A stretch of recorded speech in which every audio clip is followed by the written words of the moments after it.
Hello and welcome to Herman Manyora's channel. This is a fine Tuesday, second day of the week. I'm here with Herman Manyora for today's political conversation. How are you doing today, sir? Good. You're doing well? Doing well, yeah. Rumors have it you're running for a parliamentary seat. People have asked me. The moment they have it crossed over to UDA, people say, come on, this is our seat, come and take it. I told them I have not really wanted to go into active politics. Say, please come and save us from this situation. So I'm considering. You might go for it. But if I go for it, I just take it. Member of Parliament for Westlands, Yes, Herman Manyora. Yes. Today's we're looking at the state of politics as it is in the country. We're starting with what is happening with the DP. Deputy President William Ruto hasn't been campaigning, or so he says. He was speaking yesterday and he said he's doing business for the government as the Deputy President. When you see him rallying, he's not campaigning. Has he been campaigning according to you? And he said it with a straight face. Yes. In a matter of fact. Yes. Voice. He hasn't been. Kenya ilisha wajinga kweli. Has he been campaigning according to you though? Obvious. Because after that he went to When Narok. you tell people to vote for you 2022 and they should not vote for so and so, what are you doing? When you say we have everything, form ni use nini, hustler ni nini, Bottom up. candidate tuko nayo nini, what are we talking about? He's campaigning. When you listen to the DP, that doesn't really disturb me, but you should be asking me, how did it come out? Yeah. How did he come out? Yeah, I was asking you. He must be very careful because, and I've said this, let me repeat here. People have been looking at William Ruto, the hustler, Raila Odinga, whatever he is. But we are entering the zone where people are going to look, they are looking at a president. That, when you are trying to allocate marks of the things people will finally put into consideration to arrive at 100%, which means now they are candidate. It is just you. When they look at you, do they see a president? Oh. When they listen to you, things coming from your mouth, there's some marks for that. You may have all the votes from the tribe, from the what, but kuna ka slot kidogo. Kayo, do you come out presidential? Oh. Do you look believable? What is your level of credibility? You know, I'm saying this because this is my area. I know. You may not know it. Soon people are going to be, they move their eye from Raila, they take to Ruto. Unconsciously, people may not even know they are doing it. They listen to Raila, they listen to Ruto. And if they are going to conclude you are a good man, but in terms of giving us handouts, in terms of entertaining us, in terms of being psychological, this and the other, then they will give Raila the votes. So according to you, what the DP said yesterday made him lose credibility. Yeah, very bad. And this isn't the first time. Especially serious people. How can they, what? If you said it jokingly, the demeanor, the body language, the context, where were you? That's a serious forum. Huh? You have already lost people. In kidogo like that, you find 20% of what was yours for the taking out of 100% is gone. Do you think the DP, when you look at a class of people that are going to vote for him, have seen his credibility going down and they may not vote for him? I remember we had a conversation once and he said he will appeal to a certain crowd, but he'll have to come to appeal to your crowd too. Do you think your crowd will see him as presidential, as you say, people will look at it?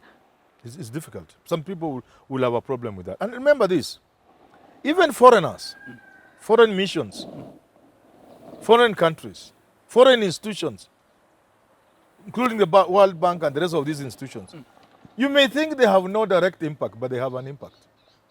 In the election? On elections of a country, including the US. Yes. Is that, yes. So you mean they interfere with our elections? It's not interfering. Having an impact doesn't mean interference. There is that country from Europe that wasn't quite decided between Raila and Ruto. They are not going by the rest. Maybe the rest are for Raila. But there are 1 or 2, 3, 4, 5 that say no. This is, they have reservations.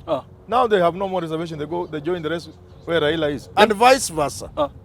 If Raila also does certain things that will confirm things people have always thought or feared, then they go to Ruto. So this is a critical moment. Let me press It is why you in that. America, for example, in developed countries, from now onwards, this is like towards the tail end, towards Super Tuesday in America. The nominee for the Republican Party and Democrat are almost known. that is a critical point. What you say, no presidential candidate in America will utter a word that he had not uttered in the back room with experts and advisors. Everything. That's why people had a problem with Trump. They will tell him to look presidential and he'll ignore. They'll tell him, don't say this, he'll say. No. But somehow it worked for him. It is because that issue we call credibility, believability, is very crucial in an election. So when Ruto puts on a straight face in a serious forum like that and tells Kenyans he has not been campaigning, wow, there are some people who, for him, they have left him completely. Let me press you on that one, because people would say, Mr. Manyora, you're lying to us. How can the World Bank impact our elections? They are not voting. They are not voting? Yeah, how will they impact it? Okay. They have a lot of influence. A lot of influence. When it comes to the people that they support, monetary influence also? They have a lot of influence, including IMF and World Bank rating of a country. If you are talking about a rerun, you know, how about the giving the health of a country, the bill of a country? They can play in the interest of the incumbent if he's running, or if he's campaigning for somebody. You know, releasing loans which they had refused to release, telling the world this is a good country. Investor confidence. Well, what the IMF say and World Bank, sometimes it's not that they may give you money, it's that they may give you a clean bill to allow investors to come to your country. Lenders from the Paris club, the London club, to be able to be free with their money to lend you. And this may now make the country look a good place to go to. And people talk favorably about this country in the international fora. The way sometimes you see Raila going to meetings with them, is that how they build people's Yes, name? and you think when you see these foreign missions, European mission, having meetings and making pronouncements, when you see the Catholic Church issuing a pastoral letter, those things have impact somewhere. Okay, let's talk about Raila. Remember, because somebody may get me wrong, remember it may not be even, all those things I'm saying may not even amount to 10% of the votes. Or even 5.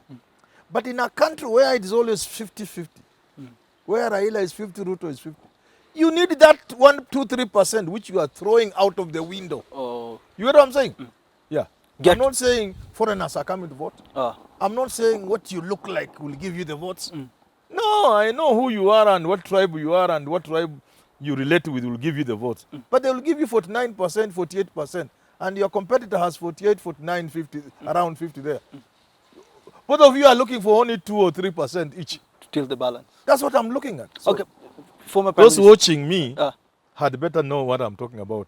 I'm not saying anybody will come and give Ruto votes or Raila votes. But I'm saying those few votes, you have to be careful. Okay, former Prime Minister Raila Odinga has been on West Pokot. Professor Olanyangapua being the now current governor to support his bid. He's going everywhere looking for alliances. Would you say as of now he's ready to announce his presidential bid with a significant number of governors to support him that will bring votes back home? If Raila is going to stand, this is the time to announce. I understand it's 9th. There can be no better time. In any case, there's no more time. This election is not like the others. The styles are different. The players are very much different. And he has to do it now. So according to you, he's ripe for announcing his presidential bid, even without the deputy president being known to many? No, I think it's okay for him to announce now. Okay, now looking at the Jubilee Party, they were supposed to have their national delegates conference, and it has been postponed for reasons of the president having to make his State of the Nation address in Parliament. Now people are saying this will prolong the unknown relationship between the Jubilee Party and the ODM, and it seems like the president might ditch the former Prime Minister's bid for elections come 2022. Would you say we should read anything when we see the Jubilee Party postponing such an event? Of course, nothing happens in politics just like that. Yeah, nothing happens just like that. If it was because of that, they could fix an alternative date. Have they fixed? Not yet. So, but let me talk about Uhuru ditching whatever you say. Ditching Raila. It has gone beyond that. There were times we thought, there could be games. But I don't think you can carry the whole world with you as a president. Then When Uhuru said he was supporting Raila, Ruto, Yes. that's a very local, domestic, Kenyan thing. But this handshake thing has roped in the international players. This is a big thing. It's an international thing. It's a national thing. How you can turn around, it can be bad. So do you think Raila, because of the handshake... In any case, if Uhuru were to do something like that, would he have his way? Having his way, by that you mean people accepting that he is supporting Ruto? Yes, will he have his way? Ruto will not win. In fact, now the person, Raila, will only need to support somebody else. And the elections are decided by 10 o'clock in the morning. What do you mean? And in a way, you can't steal. What do you mean by that? Yeah, that's it. So you're saying if Uhuru supports Ruto, he cannot win? He cannot win. Why? In fact, if I are Ruto, I will not accept Uhuru support. I've gone so far. Why do you come too late like this? You can spoil for him. But you've always said that Uhuru carries the Mount Kenya vote. If he goes to Ruto, he gets it 100%. The complex nature of this thing is you could easily now turn the 42 versus 1. The 2 versus 42. You could create that scenario. You get what I'm saying? And that's what you mean if Raila, if Uhuru goes to Ruto. All Raila will need to do is back Mudavadi and then, or Kalonzo or somebody else. And the whole thing is, or even a Kikuyu like Mother Karua. So then you waste your time. So according to you, Uhuru doesn't hold sway in Mount Kenya if he goes to Ruto? You are not getting what I'm saying. Ruto and Uhuru were together, brought together by ICC. Let's agree they won the election. But they barely did it. Standing between them and the runoff was only 80,000 votes. With this ICC bringing them together. You saw what happened to 2017. You saw where NASA was. What I'm saying is, if they try that, the votes Uhuru will bring from the mountain, 100% with 100% turnout, and what Ruto will bring will not be enough for them to fight the entire country. It will be bad. It will be difficult. It will not be possible. Yeah. So we'll be back to 2007. Yeah. Where 41 versus 1. That's where we will be. It will be bad. And therefore, Uhuru knows. Does Uhuru know this, and that's why he's supporting Raila? And once you have divided the country in that manner, it will be very difficult for you to handle, irrespective of which side wins. There will be a lot of problem. Confusion. It will be very difficult to handle the country. Okay, Prof. One Kenya Alliance has met today together with some leaders from the Mount Kenya region, Martha Karua, Justin Muturi, William Kabogo. I'm telling you, this alliance of them is growing bigger and bigger. You have been underestimating them. You have been saying that they will support Raila, but it seems like they are ready to take the president's seat. What would you say these consultations together with leaders from Mount Kenya will bring out? These are small streams.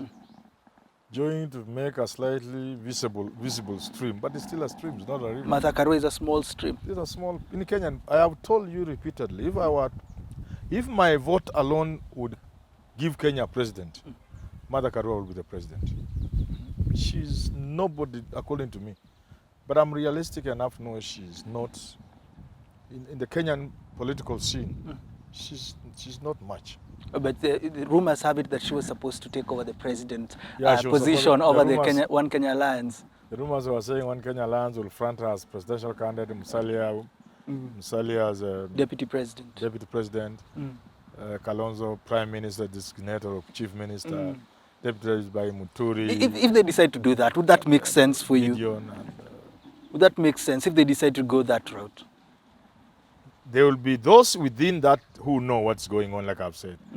Others will not know what's going on. Those who will know, like Gideon, will know this thing will finally ending to Raila at the right time. In the fullness? In the fullness of time. So many people have been saying we title this show's Fullness of Time. Those who don't know, that's good. Yeah. Those who don't know, like Mudavadi, will think they are moving in some space and Martha Karua. They will just be pawns. These are just pawns. You did something on that, pawns. Yeah, the idea would be, if this had happened today, I would have concluded this way. They are keeping Mudavadi busy. Under the cover of illusion. Because if you leave him like the way he is, Ruto could pounce and get him. Oh. So cover him with a blanket of illusion that he is somewhere until it is too late. Then you tell him, okay, everybody's walking to Raila. What do you think? And then he has no other option. Now let's fish out of water. He dries and he can make a good meal.